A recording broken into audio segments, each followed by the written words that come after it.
मातृभूमि न्यूज, मातृभूमि की आवाज, मातृभूमि के लिए। સુરત સિવિલ હોસ્પિટલના તબીબો જે બાળકને બચાવવાનો પ્રયાસ કરી રહ્યા હતા તેને લઈને માતા અને તેનો મિત્ર ફરાર થઈ ગયા.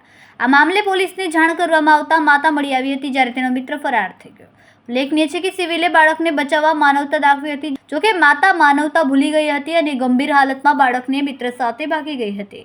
મળતી માહિતી પ્રમાણે સુરત સિવિલ હોસ્પિટલમાં ગત જાન્યુઆરી મહિનામાં એક મહિલાએ બાળકને જન્મ આપ્યો હતો. જન્મથી જ બાળકની હાલત ગંભીર હતી, જેથી તેમને ફરી સુરત સિવિલ હોસ્પિટલ બોલાવવામાં આવ્યા હતા, જ્યાં તેમનો પતિ અને અન્ય એક પરિચિત યુવક સાથે આવ્યો હતો.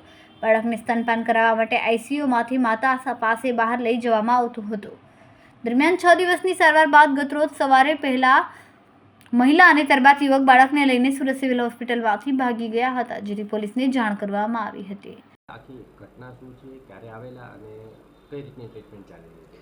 હાજી, આપને જે માહિતી મળી છે જે બાળકને લઈ જવાની ઘટના, એ બાબતે હું આપ સૌને જણાવી દેવા માગું છું કે બેબી ઓફ જાનકી વિરેન્દ્રસિંહ એટલે કે જાનકીબેનનું એ બાળક હતું.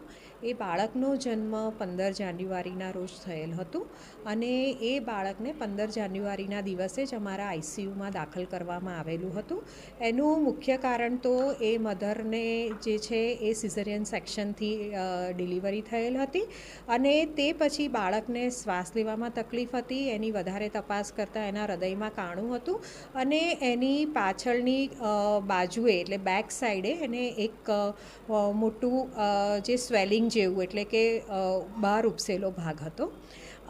અમારા પ્રમાણે એ એક સારી નિશાની ન કહેવાય. એ મગજ સાથે જોડાયેલા અથવા તો આપણી સ્પાઇન સાથે જે આપણા જ્ઞાનતંતુઓ સાથે જોડાયેલી કોઈ ઉણપને લીધે એ વસ્તુ હોઈ શકે મેડિકલ સાયન્સ પ્રમાણે. એટલે એ બાળકને 5 દિવસ જરૂરી સારવાર આપી અને એમના કહેવાથી ઘરે મોકલી આપવામાં આવેલ હતું અને એ પછી બાળકની વધુ તપાસ માટે અમારા દ્વારા બાળકને ફરી બોલાવવામાં આવેલ હતું. આ બાળકને તેઓ તેમના બાળક 23 દિવસનું હતું ત્યારે 7મી ફેબ્રુઆરીએ અમારી પાસે ફરીથી લઈને આવ્યા હતા, જેથી કરીને અમે એ બાળકની વધારે ઊંડી તપાસ કરી અને બાળક માટે એના હૃદય બાબતે અને એની જે પાછળ મગજની સાથે જોડાયેલી કોઈ ખામી કે ઉણપ હોય એના માટે જરૂરી જે સારવાર છે એના માટે અમે MRI અને વધુ ઇકોકાર્ડિયોગ્રાફીને એના માટે પ્લાન કરેલ હતું. મધર સીધી ઘરેથી અમારી પાસે આવેલી હતી, એટલે મધરને રહેવા માટે અમારા આઈસીયુની સાથે જ જોડાયેલા 4 બેબી વોર્ડમાં મધરને રાખવામાં આવી હતી અને બાળકની આ હાલતને સમજતા આઈસીયુની અંદર જ એ બાળક રાખવામાં આવેલ હતું. જ્યારે બાળક અમારી પાસે આવ્યું ત્યારે તેને લઈને આવનાર માતા પિતા અને એક અન્ય વ્યક્તિ હતો, જેની ઓળખ એમણે એમના નજીકના સગા તરીકે અમને આપેલ હતી. બાળક અમારી પાસે 5 થી 7 દિવસ અહીંયા રહેલ હતું.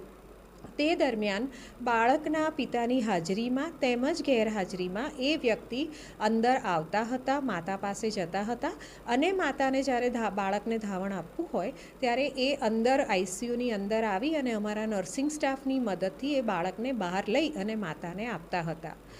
આ જે બાબતની આપ અમને જાણ કરી રહ્યા છો, એ દિવસે સવારે 5:30 વાગે માતાએ એ બાળકને લીધું હતું અને એને સ્તનપાન કરાવેલું હતું અને એના બાબતે આ એક નિત્યક્રમ હતો જે અમારા નર્સિંગ સ્ટાફ માટે અને ઓન ડ્યુટી ડૉક્ટર્સ માટે કોઈ અજુગતું થયું હોય એવું લાગતું નહોતું. લગભગ વહેલી સવારે 7 થી 7:30 વાગ્યાના સુમારે એ બાળકને લેવા માટે આજે એમના નજીકના પરિચિત વ્યક્તિ અંદર આવેલ હતા અને એ લઈ ગયા હતા, પરંતુ એ વ્યક્તિ વારંવાર આ માટે અંદર આવતા હતા અને બાળકને ધાવણ આપે 2 થી 2.5 કલાકનો સમય વીતી ગયો હતો. એટલે જ અમારા નિયમ પ્રમાણે બાળકને ધાવણ આપવાનો સમય હતો એટલે એ લઈ ગયા, જે અમારા માટે કોઈ અજુગતું નહોતું. ખૂબ જ ટૂંકા સમયમાં માતૃભૂમિ ન્યૂઝ OTT પ્લેટફોર્મ અને મેગા સિટીમાં કેબલ નેટવર્ક સાથે જોડાઈ જશે, તો જોતા રહો માતૃભૂમિ ન્યૂઝ.